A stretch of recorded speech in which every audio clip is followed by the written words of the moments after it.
আসসালামাইকুম প্রিয় দর্শকবৃন্দ, আপনারা যারা আমাকে প্রশ্ন করেছেন টেকনাফ থেকে সেন্ট মার্টিনে যাওয়ার যে প্রসেস ট্রলার ব্যবস্থা ঘাটটা দেখানোর জন্য আমি আজকে সেটাই চেষ্টা করব ভিডিওতে দেখানোর জন্য। আপনারা সাথে থাকেন, সম্পূর্ণ ভিডিওটি দেখার অনুরোধ রইল।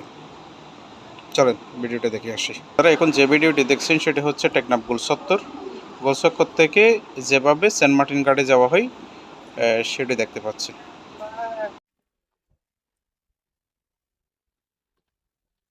এটি দেখছেন সেটি হচ্ছে সেন্ট মার্টিন যাওয়ার জন্য ট্রলার ঘাট। আপনারা দেখতে পাচ্ছেন এখানে অনেকগুলো ট্রলার। দীর্ঘদিন ধরে এই ট্রলারগুলো এই ঘাটে পড়ে আছে, কারণ এই ঘাট থেকে এখন সেন্ট মার্টিনের ট্রলার যাচ্ছে না। এগুলো গত মাসের এখানে এসেছিল সেন্ট মার্টিন যাওয়ার জন্য, এখনও যেতে পারে নাই।